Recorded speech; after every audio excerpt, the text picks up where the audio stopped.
to bring Tom in here. Thrilled to have him in studio for his first appearance on the Ultimate Cleveland Sports Show. But as a reminder, the Ultimate Cleveland Sports Show is brought to us by our favorite sports book, and that is FanDuel. You guys know I love sports. I love them so much. I never want them to stop. But as the playoffs wind down, we get fewer and fewer games, and the sports just aren't sportsing like I want them to. But FanDuel lets me keep the sports going whenever I want. All I have to do is open the app and dream up bets anytime I'm in the mood. And this summer, FanDuel is hooking up all customers with a boost or a bonus daily. That's right, there's something for everyone every day all summer long. So head over to FanDuel.com/UCSS and start making the most out of your summer. FanDuel, the official sports betting partner of Major League Baseball and the Ultimate Cleveland Sports Show. Tom Withers is with us from the AP in studio. First time. How you doing, Tom? Doing well. Go Bucks. Go Bucks. 10 minutes on the tree. Start on the right foot here. That's very important. I was in the wings. It was getting a little heated in here for a second. I'm talking about defensive tackles and scheme and what have you. Love it. I want to. Obviously, you cover all three teams. You're all over the place, and I want to get to the Guardians. But let's start with the Browns since we were just talking about them. What do you think about the JOK situation? Do you think they're going to lock him up? I think he should. They should. Yeah. Obviously he came into his own last year and became the JOK that they thought they were drafting a couple years ago. Obviously, he was thriving under Schwartz's system. I think he put on some good weight in good places. Was a little more stable in there. I think they gave him the freedom to kind of run and make plays. That's what the guy does. He's an impactful player. I think it also has a lot to do with what Ty was saying before, is the way those D tackles played up front. Yeah. The way Tomlinson played last year. They had a nice mix and rotation of guys. Obviously, our boy number 95 came into his own, which made everybody better. Yeah. The corners were great. Denzel stayed healthy. I think Martin Emerson has emerged as one of the top cornerbacks in the AFC at a real young age.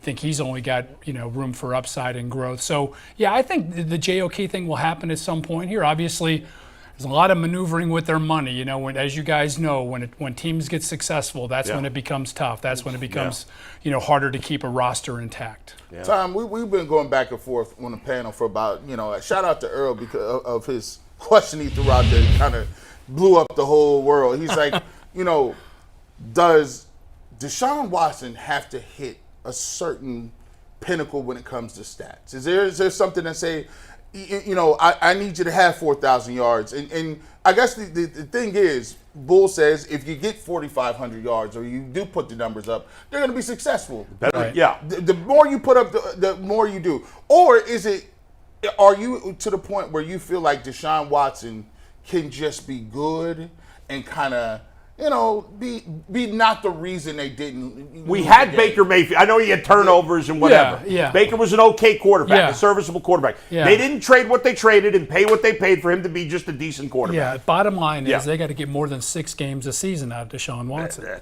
Now, I know in year 1 the suspension was the reason for that. Last year he made what? He played 7 games, 6 starts. Yeah. He's got to be on the field. He's played 12 games in 4 years. So I think the numbers will be there as long as he's on the field. I'll tell you, G. Bush, I would never put a number on a guy like he's got to throw for 3,500 yards or he's got to throw for 4,000 yards. There's a lot of ways to skin a cat in the NFL, right? And I think Stefanski has shown with this offense that he can be balanced and versatile, and they can run the ball. They know how to use their tight ends. They've got more weapons around them than they've had before. I'm still worried about this wide receiver situation, and we can talk about Amari Cooper and wherever that's going. They're going to expect big things out of Jerry Jeudy, who really hasn't produced to this point yet. So there's still a lot of big answers on that offense, but I think the bottom line for Deshaun Watson is be on the field.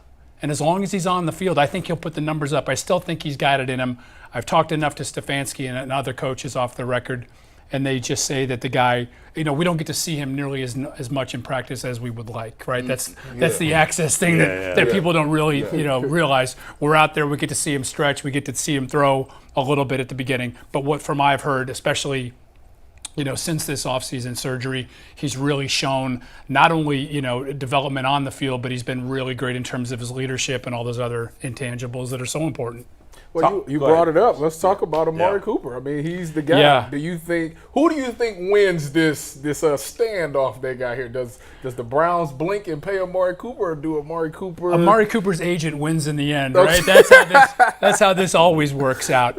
I think they'll figure a way out because he's so important to them. And again, they don't have the depth there. I think whether he's 30 or 31, whatever Amari is going to be, in my mind, he's got some leverage because of what he means to this team, because they don't have a legitimate number, a 1A or a 2, because we don't know about Judy, right? We don't know about Tillman. We don't know about whether these young guys are going to, be able to step up at some point. So I think Amari's in a decent spot.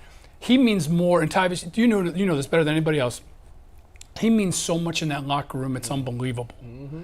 And even in the times that we're in there, we see the way he interacts with his teammates and the respect that he has, from every corner of that building, to be quite honest. So I think they'll figure it out. I think there's a way to come up with a number that makes him feel good about himself and feel respected, and also one that's not going to, kill the Browns in terms of paying a 31-year-old wide receiver. Right. But I get his frustration. Oh, I do too. It feels like they've paid everybody. Well, but him. this is the spring and the summer of the wide receiver, right? Yeah, last year it was the running backs, touting off, and they all got paid in the end, or most of them did, right? Mm-hmm. And now you got the situation out with Ayuk in San Francisco. So that's where things are at right now. All right, Tom, let's switch gears to baseball. This Browns team has become fun to watch, something we haven't seen in a while. The Guardians have had a lot of fun teams over the past couple of decades, and this team is as fun as any as we've seen in a while. They're hitting for power, something we haven't seen since 16, 17, when they did have some power. Obviously, they run the bases well, defense.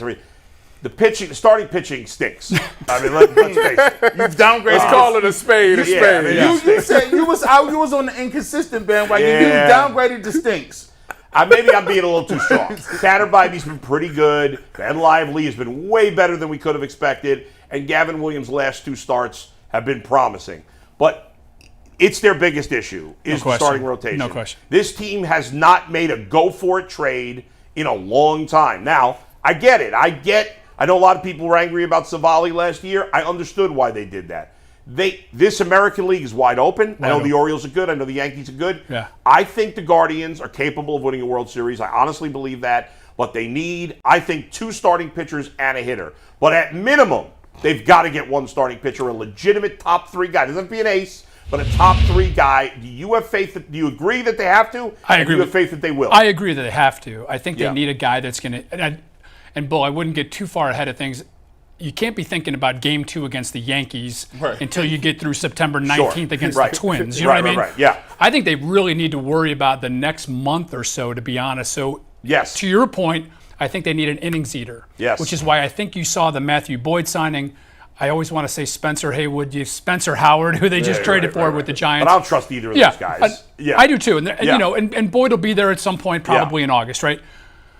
But this rotation, I mean, let's begin. We know Bieber was such a blow, right? Yeah. To your point, Lively steps up. Nobody saw in December that guy could be arguably the ace of the staff.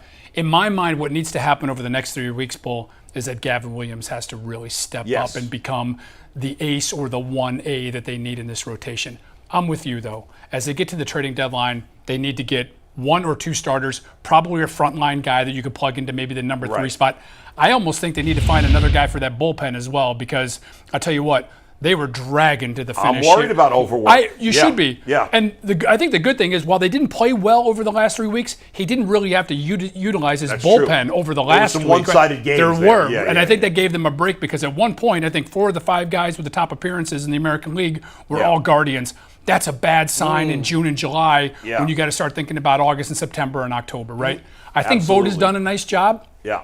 I would like to see him maybe, if he can, extend those starters another inning or 2. You're going to have to get to that point. So, and I tell you what, their schedule, I looked at it the other day, man, their schedule over the next month is rough. Yeah. And so, it's a good thing that they've got some money in the bank here, right, in terms of a 4.5 game lead or whatever it is coming out of the break. But I'm with you, Bull, and I think the Guardians are now positioned with enough assets, especially at the minor league level, that they can make a big swing here at the trading deadline. And I trust his front office to do so. I trust the front office if they're given leeway from the owner. Because we know more often than not they're going to get it right if they have the freedom. I don't think they've never not had the freedom from the front. To add payroll though at this time, if they need to. Yeah, but I think the owner has always looked at the season as, okay, where are we at, and let's go or not. Andrew Miller. Attendance. Listen, They owe it to the guys in that locker room, Yes. the clubhouse. They owe it to the fans who have come out and supported this team this year. Yes. They owe it to that lineup. They owe it to those guys that have really produced. Yes. I mean, look at last night. David Fry comes up with an was RBI RBI. single in the All-Star game. Who would have thought David Never. Fry would Not in be a million years. My MVP. in the lineup, never mind an All-Star? Never. It's incredible. Not in a million It's years really would I have incredible. predicted David Fry Yeah. would be an All-Star. What do you make of this? What do you make of the Noels and the Martinezes and the Schneemans?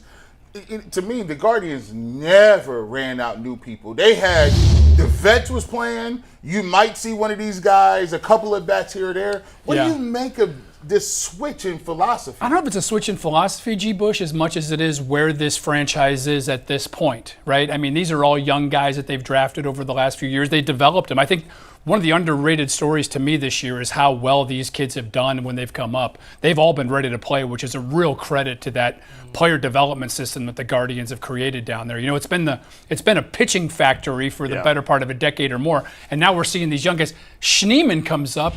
I mean, we weren't even talking about this At guy, all. right? Martinez comes up Right. and looks like a number 2 hitter out of the gate. Yeah. That's pretty amazing. So I think it's just where they're at right now, and I think it bodes well, let's say, for not only this season, they're set up for the next 5 or 6 years to really make a legitimate run at a World Series title. But and not 1 second time before, because I just want to follow up on something G. Bush said. To his point, though, I think, and I'm not knocking Terry Francona. He was a great manager. But I'm not convinced if Francona was still here that Miles Straw goes down to the minors before the season. Yeah.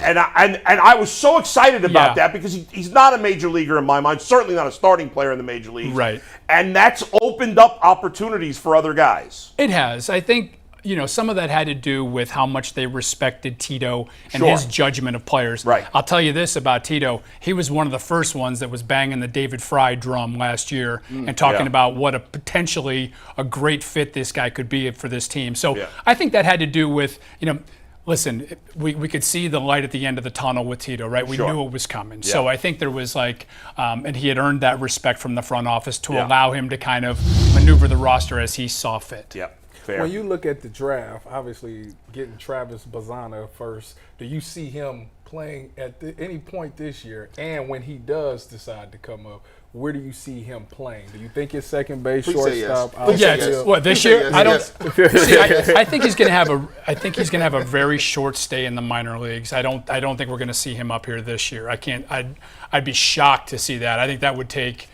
injuries or something drastic and dramatic for him to be there. That's not to say that he couldn't be your starting second baseman next year. What I had heard in the weeks leading up to the draft was they identified this guy as the most major league ready of the whole group, which is why in the days leading up to it, I was like, this is going to be their guy. I mean, he's got exceptional bat-to-ball skills. He's got a swag about him. Like, I've heard these stories about him walking in at Oregon State into the room where they have all the records on the walls, and he basically turned to the coaches and said, you might as well get the engraver now because I'm breaking every one of these records. And then he went out and did it, right? Yeah. And he's a terrific player. The interesting thing with him is if you're going to plug him into second, well, you got a borderline all-star second baseman right now, so do you slide him over to shortstop? So Probably, big things, great problems to have, and big things to think about in the offseason. Have you spoken to his coach? Because we had him on yesterday. No, the Oregon State coach, I have not. Yeah, and he referenced basically what you Oh, said did he really? there. Okay, good. And, I mean, this guy talked about him as if he's the greatest person on the face of the earth, not just a great baseball player. And the Guardians value that character. Big And that's a personality. big part of this. And I agree with you.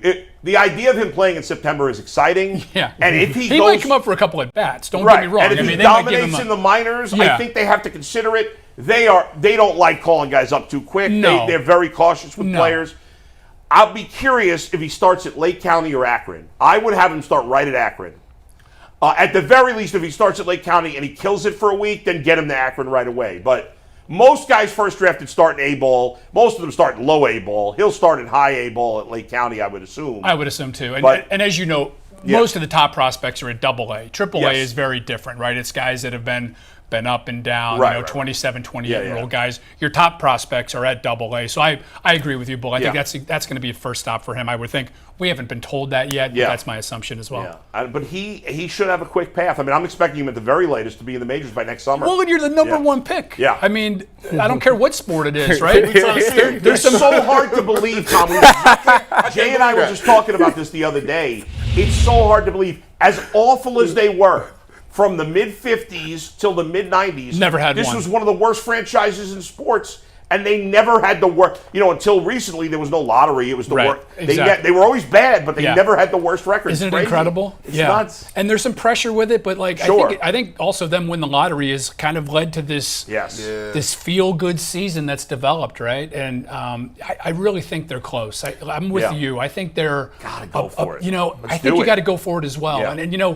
And I'm not going to throw any names out there only because you throw a name out there and it suddenly becomes Yeah. aggregated and Yeah. he Sure, says sure, that they're sure. going Yeah, after yeah, so-and-so. Now that's not to say though. Yeah. I thought it was Right. I thought it was interesting last night though that Josh Naylor gave the little I wink know. when he was talking about Crochet. Now Yeah. the White Sox are a fascinating situation only because they're 32 games out. They've Yeah, got horrible. nothing to play Yeah, for, yeah. right? You wouldn't think that they would make a deal within the division, but you never know. And you know what? You make them an offer that they can't refuse, then suddenly you end up with a frontline pitcher like you're looking Let's for. get Bull. crazy. How can we get Garrett Crochet and Luis Robert? Let's go. And I think the Toronto, Let's go. I think the Toronto situation is worth watching Well- as well with Guerrero and Bichette because No doubt. we've seen that in Cleveland when guys are like with 1 or 2 years left on that contract, man. Yeah. You put a franchise in a very tough spot. And Toronto's also got starters. Yeah. Kikuchi, They do. Gossman, Like that kid. Chris Bassett, who's from Ohio. I'm interested in them. They got a bullpen arm in Yimi Garcia, who's just coming off the IL, who I Yeah. like as a potential. I've talked about the Cubs. I think Jamison Tyone could be a good Yeah. fit. I think I don't know if the Cubs are willing to trade him, but I think Nico Horner. Well, probably not Nico Horner now because of the draft pick, but could Ian Happ possibly go into Yeah. the mix for the Guardians in the outfield? I think there's a lot of guys that could. Eric Fetty also with the White Sox Here's could the be an trouble, interesting though, guy. Bull, and I was talking to Yeah. Earl about it on the way up here, is that who are buyers and who are sellers? Well, Especially with yeah. that extra wild card team, like everybody, like Right. if you're the Detroit Tigers and you're still in it. you're Yeah, yeah, 47 and 50, you still got a shot. Well, right? we know So the White Sox, the Angels, the Rockies, right, there's a most handful. of those teams stink, though, and Agreed. they don't have a ton of talent. Agreed. I think the Blue Jays, if I'm the Blue Jays, I'm thinking I'm out of it. But yeah, as much as I think the Cubs should sell, they're only 3 or 3.5 games out of a wild card. So I don't know if they're going to, especially a big market team, I that's don't know why if they're this going to do this it. next week is going to be fascinating Yeah. because there's still a little bit of time, right? Right. We're Go what, ahead. 12 Go ahead. days for the deadline? Yeah. 11? 13? Well, I'm shifting gears. Oh, well, I was shifting too. I said, Okay, good. Well, I'm about to shift gears to basketball. Because Yeah. they got all excited about Tom these moves covers it everybody, all, man. these moves everybody else is making. I was Just hanging out. I was going to ask you, now that Jalen Brunson has taken this team-friendly deal, do you look at Donovan Mitchell as selfish? No, not at all. Why would Well, that was the thing. People say that he's selfish for taking the max money.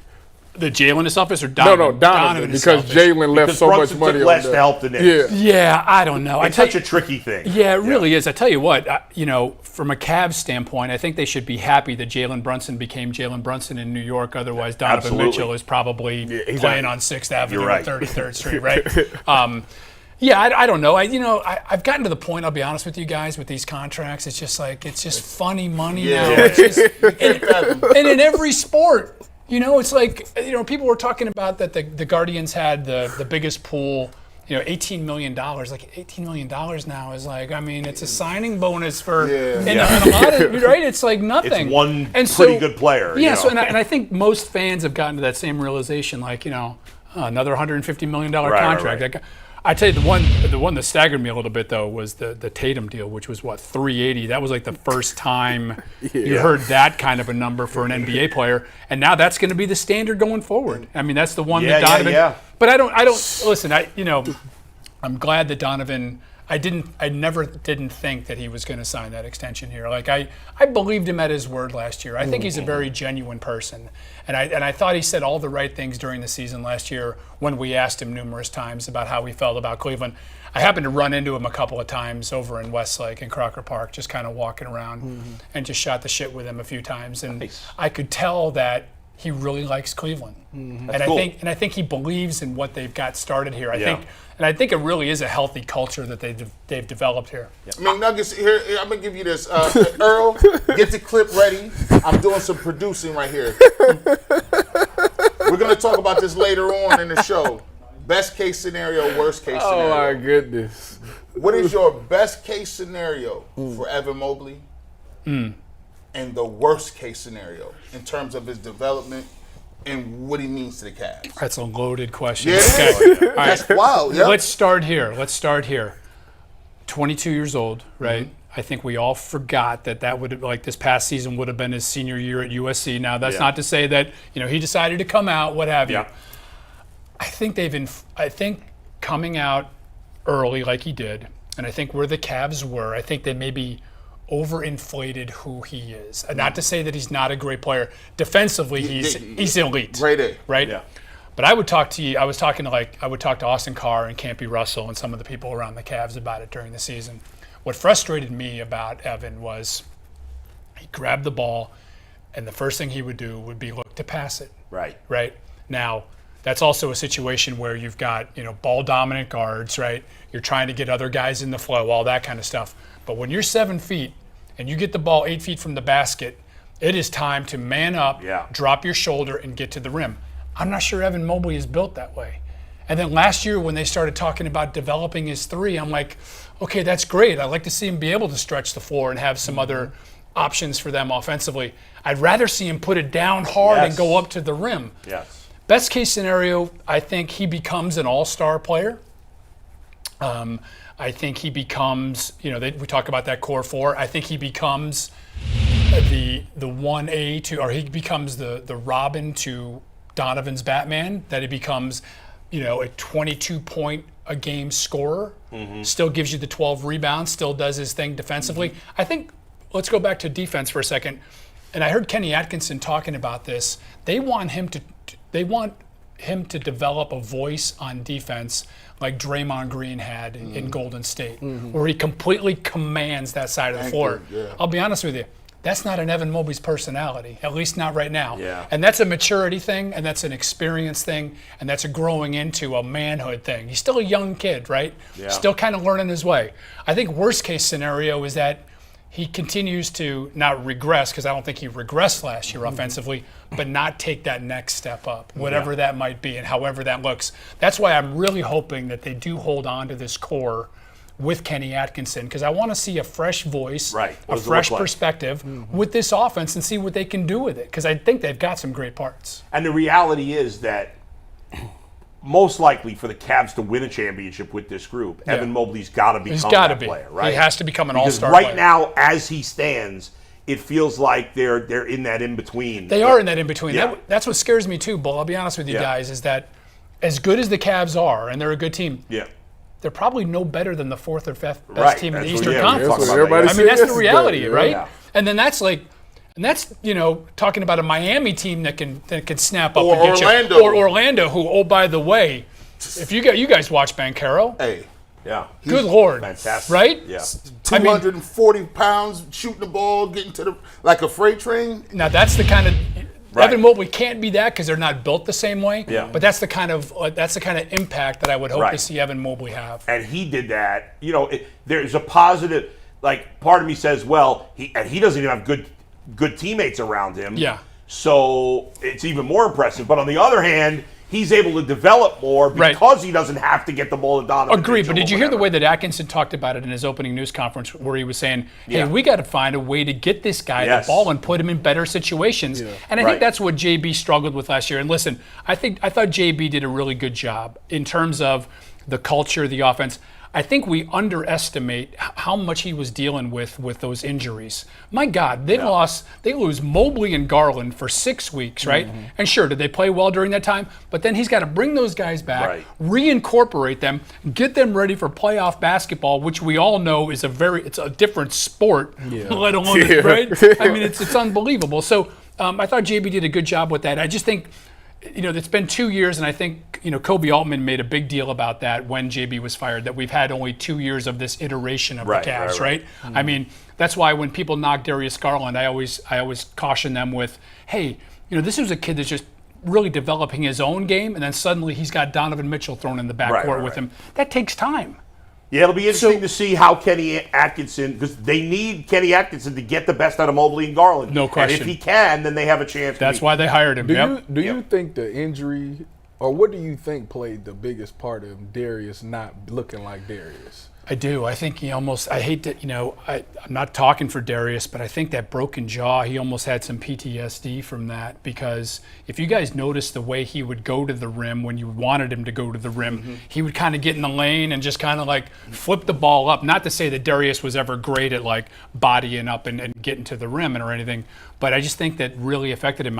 I've never broken my jaw. I've talked to people that have broken their jaw. That's a traumatic injury, and I just think not only that, he lost weight. The time that he was off, and I just think it was difficult for him to come back from that. I really do. Tom, I won't give up on the kid though. I think he's I think he's a terrific player. And at this point, it makes no sense to trade him because his trade value is not high enough. Tom, I'm curious. We were having, back to the Browns for a minute before we wrap up. We were having a discussion the other day. There was I think it was SI did all these Mount Rushmores of all these teams. But we were talking about the Browns' Mount Rushmore since '99. Now, the obvious guys are Joe Thomas, Nick Chubb, Myles Garrett. Those are the obvious three to me. I was talking about the fourth spot. And let me throw the guys that I put out as possibilities. All right, give me yours again. So Garrett, Thomas. Nick Chubb, Myles Garrett, Joe Thomas, to me, are no-brainers. No-brainers. In that. So here's the guys I suggested for the fourth that are in the discussion. Okay. In no particular order.